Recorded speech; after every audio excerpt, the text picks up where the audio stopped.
Very odd.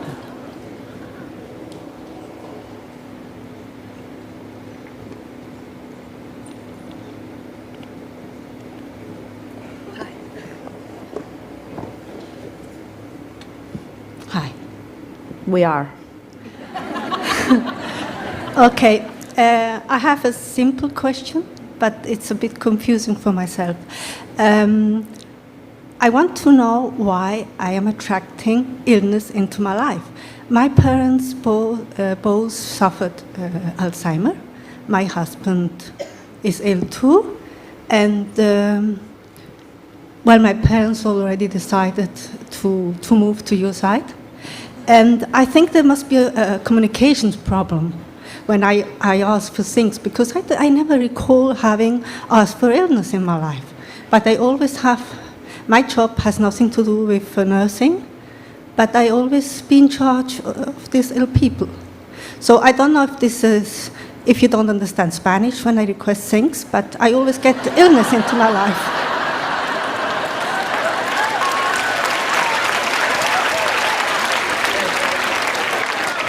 Yep, that's the problem right there.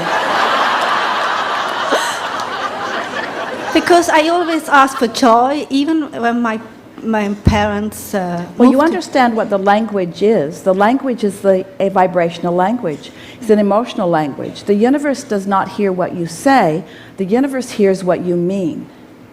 So, as you observe, you usually begin eventually to mean what you are observing. You don't mean to, but the universe is hearing what you mean. Now, there's something else that we want to give you here. Just relax and enjoy this, because this is going to make perfect sense to you. When you are surrounded by others who are also creating their own reality, this is the perfect conversation on the heels of the conversation we just had. It's not an easy thing to be humanly, physically focused and not be aware of conditions around you. It's the way you've been trained. Almost from the beginning, those around you were trying to elicit from you behavior. They created conditions around you to try to get you to contour your behavior to conditions that please them. You following? So most of you have been training yourselves or been trained by others, and you do it to each other all of the time, where you are so conditionally oriented that you sort of just keep passing it back and forth amongst yourself. But imagine what it could be like if, instead of trying to please someone else who is observing you, who wants a behavior or a condition from you in order to affect the way they feel, what if you were listening for the guidance from your inner being? What if you were taking your cues from source? What if you were thinking thoughts that felt good to you rather than thoughts that most others around you were thinking? So what happens as you are born into this world where you've trained each other to be really observant and to have responses to each other, without even knowing you're doing it, you begin to mean things that you don't want to mean. Most people really believe in the decline of human physical experience. You just believe in it. You don't believe in continual thriving. And the reason you don't is because you've been observing one another, because the squeaking wheel always gets the most oil, because those are the things that you talk about most, because you talk yourselves into these vibrational frequencies that prevent you from being in alignment with Source. So when we speak of unconditional love or unconditional alignment or unconditional clarity, unconditional fun, unconditional joy, unconditional alignment, that's the word we want you to hear, unconditional alignment. What we're really talking about, we're not just talking about how to feel better in the moment, we're talking about how to sync up with that broader view. We're talking about syncing up with what you really know, with what you really mean, with what your true momentum is, with what your true trajectory is. We're talking about getting on your true path. We're talking about your true path of least resistance. You see what we're getting at? So, if we were standing in your physical shoes, We wouldn't tell the story anymore about the people around you that are living this way or this way or this way or this way, unless the telling of those stories really feels good, really feels resonance when you tell it. We would tell the story that Source is telling. And the thing that we know, we can feel you all hanging up on this. In other words, it feels a little uncomfortable because it doesn't feel like you are telling it like it is. Shouldn't we face reality? And we say, you are the creators of reality, not the facers of reality, but you keep recreating the reality because you keep facing the reality rather than feeling your way to the true reality and living what you've really intended to live, you see. Oh, isn't that nice to know? Now, it takes practice. It takes practice for sure, because law of attraction is going to bring you things like the things that you usually think. So it takes a sensitivity to the way you feel while you are having those conversations. You get to the point where you'll be in the middle of a conversation and you recognize it's, we won't say inappropriateness because nothing is off limits. You're not ever doing anything wrong. But by your standards of who you are and what you have become, you talk all the time about things that you do not want to live. And because you get away with most of it, because law of attraction is responding gradually, then you continue to develop patterns that don't serve you because you're not picky about the way you feel. If we were standing in your physical shoes, we would care so much about the way we feel that we wouldn't go down those unpleasant paths. But so often, you're willing to go down them when the stakes aren't that high. Esther said to us one day, early on in her understanding of all of this, Abraham, maybe instead of it just being an emotion in my solar plexus of tension or uneasiness or anger, maybe if a tooth would just fall out, maybe it would get my attention better. And we said, you wouldn't have any teeth at all. No one would have any teeth. That really isn't the best way to go about it. But we get what she is getting at. She wants more awareness of her disconnection. She wants more awareness of her resistance. And we say the only way to have more awareness of your resistance, well, there are two ways. One is ask for more, because when the energy is moving faster, you have a greater awareness of what you're doing within it. And the other is care about the way you feel. Care about the way you feel. You have to train yourself into, we'll say it for you in a way that you won't ever forget it. We want you to train yourself into unrealistic thoughts. I want you to stop all this realism you've got going on. I want you to stop facing reality and start creating reality, because it will change in the moment that your vibration changes. Oh, we know this so clearly, and we want to speak it so purely to you that you stand in a vibrational utterance. You are offering a vibration. You are creating this vibrational atmosphere around yourself at all times. And the source within you is standing right there with you, perceiving the same thing that you are perceiving from source point of view. And your emotions are that relationship. So every time you feel negative emotion, it means you're looking at it differently than source is, which usually means you're looking at it conditionally, which usually means you're looking at it the way you've been trained, which usually means you're looking at it the way your peer groups want you to look at it, which means you're trying to please somebody else. Bless your hearts, do you see how hard that is? If there are two people in your world, those two people are not asking the identical thing from you.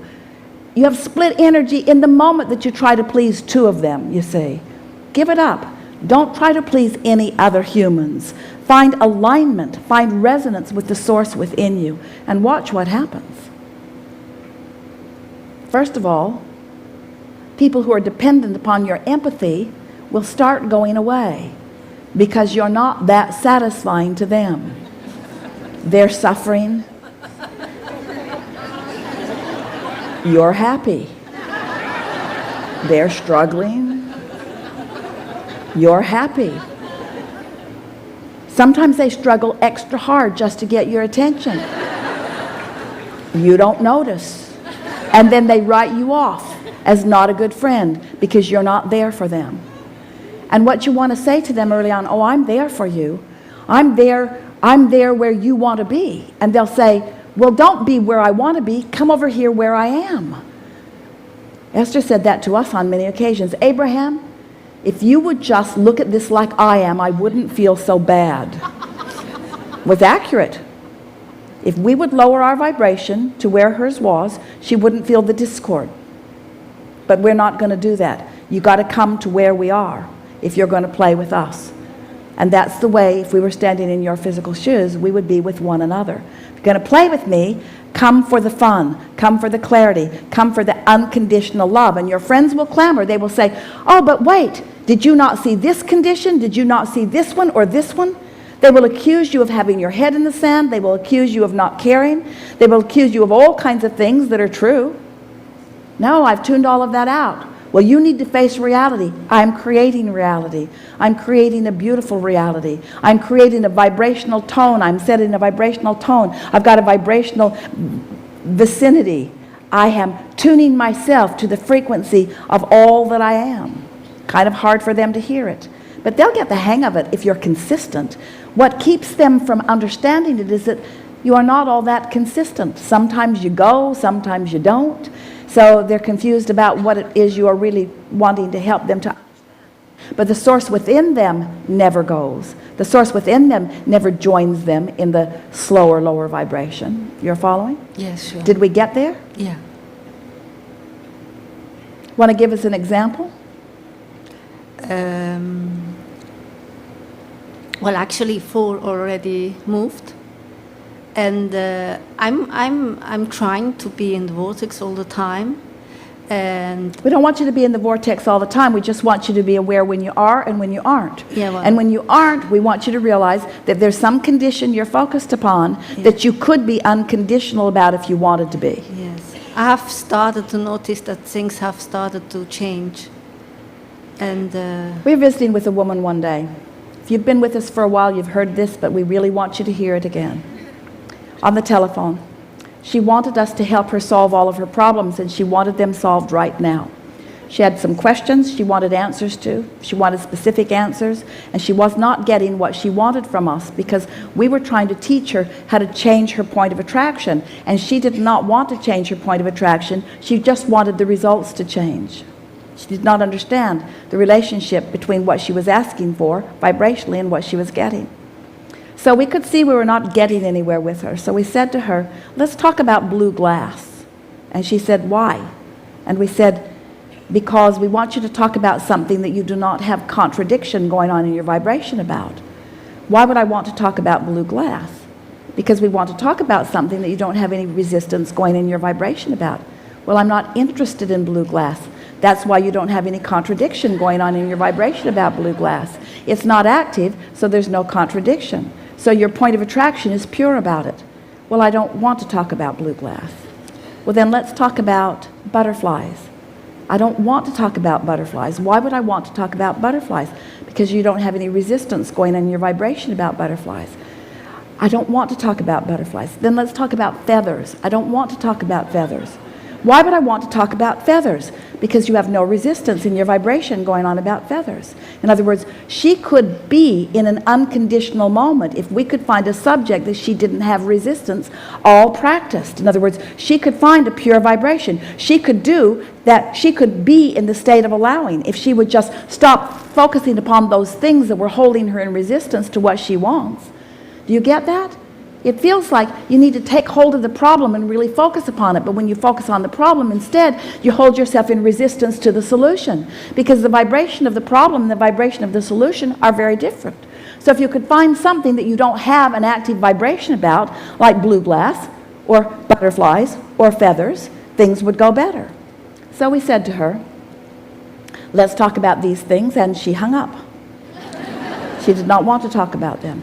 Jerry and Esther were in La Jolla, near San Diego, and they were having lunch at George's, and they parked the car and they were walking down the boulevard to the restaurant, and Esther felt this very strong path unfold leading right into a shop. Now that's not unusual for Esther. Those kinds of paths light up all the time for her. But this was extra strong, and so she went right in and dragged Jerry kicking and screaming with her. And when they got to the back wall, There was a wall of blue glass unlike anything she had ever seen. Ceiling to floor, big wall of all different kinds of textures and colors of blue glass. And they looked at it. Jerry didn't know what it was about. Esther didn't make the association either. They looked at it. They didn't buy anything. They went on their way to George's, had lunch, and then they left the restaurant and walked down to the cove, down to where the rocks and the sea are meeting. And as they were walking across this big expanse of grass, a flurry of butterflies so intense they had to stop talking in order not to eat them surrounded them. Esther still did not make the association. And then a little boy came running up to her, a little boy she didn't know, a little boy she'd never seen, picked her out from way across the way, came running to her with something in his hand, and when he got there, he handed her a feather. And when Esther took that feather from that little boy, she realized that all of those things that held no conditions, that held no vibration of resistance, the universe had managed to deliver them in a very tidy package in a very short period of time. This is what we wish for all of you to understand. The universe is really, really good at orchestrating the path to everything that you are asking for. You just have to be in a place of clear view, because you have to receive the impulse. The impulse. Sometimes Esther doesn't just want the next piece of the path, she wants to know the whole story. But we say, what would be the fun of that? Why not just take this piece and then that piece and then that piece? And as the path unfolds, as you realize it, then you will realize how many of us are in on what you are about, you see. Do you think you are alone? You are not. Do you think you are out here all alone? You are not. And yet you look to so many others who are disconnected for support that they can't give. Because unless they are connected to this stream of energy, they don't have anything to give you. And unless you're connected to it, you don't have anything to give them. You're looking for love in all the wrong places, you see. You're looking for love conditionally. You're looking for conditions to be just right so that you can then believe in the condition. But it's a hard way to go about it because there's so much inconsistency around you. So many people not paying attention to what they're doing. So many people not caring about how they feel. So many people wanting to make you responsible for how they feel. You wanting to make so many others and so many conditions responsible for how you feel. All sort of twirling around together, blaming each other for what's going wrong. All along, asking for things that Source knows clear path to. If you just chill a little bit, you'll get insight and instinct. Instinct like the animals do. Instinct like the beasts of your planet do.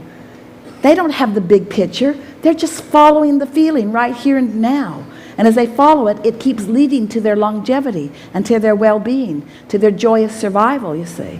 And that's what you are wanting too. So we have just a couple of things that we would say to all of you. Keep your nose out of everybody else's business. Stop paying attention to what they're doing. And peruse your planet for things that feel good to you and fixate on those. Use the power of your mind to create a vibrational frequency and then watch what that vibrational frequency allows. And understand that if this time-space reality has the wherewithal to inspire within you a desire, it has the wherewithal to deliver it in its full manifested form. But it isn't the full manifested form that you all want, even though you think it's what you want. You want the journey to it. You want the unfolding journey to it. And you know how we know that? Because you'll never get it done. You're exploring the contrast and launching the rocket, and it feels weird to you because you're not in alignment with it, but eventually you find a way to be in alignment with it. And now you stand in the culmination of all that you wanted with a whole new set of contrasting experiences around you.